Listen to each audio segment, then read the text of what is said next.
ગંજ road પર ગંદકીના કારણે રોગચાળો ફાટી નીકળવાની દહેશત, વેપારીઓ હેરાન પરેશાન, છતાં તંત્ર દ્વારા કોઈ જ પગલાં ભરવામાં આવતા નથી। ધાનેરામાં દર વર્ષે ગંજ રોડ પર વરસાદી પાણીના કારણે ગંજ રોડ પર ગંદકીનું સામ્રાજ્ય જોવા મળે છે, ત્યારે આ વર્ષે પણ રીમઝીમ વરસાદી પાણીના કારણે ગંજ રોડ પર કીચડ જોવા મળી રહ્યું છે અને તેના કારણે મચ્છરો થઈ રહ્યા છે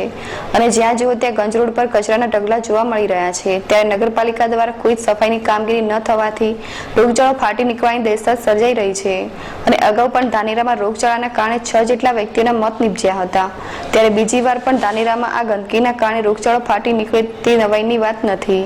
અને આ સમગ્ર ઘટના બંને તેની જવાબદારી કોની રહે છે? ધાનેરાના નેનાવા રોડ, ડીસા રોડ અને ગંજ બજાર વિસ્તારમાં કીચડ થવાથી મચ્છરોનો ઉપદ્રવ થઈ રહ્યો છે અને તેના કારણે લોકોને બીમારીનો ભોગ બનવાનો વારો આવ્યો છે અને સરકારી દવાખાના અને ખાનગી દવાખાનામાં દર્દીઓનો વધારો જોવા મળી રહ્યો છે, જેથી ધાનેરા નગરપાલિકા દ્વારા તમામ વિસ્તારોમાં સાફ સફાઈ કરાવી દવા છાંટવાનું કામ તાત્કાલિક કરાવે, નહીતર ફરી એકવાર ધાનેરામાં રોગચાળાનો શિકાર બનવાનો વારો આવે તેવી શક્યતા લાગી રહી છે।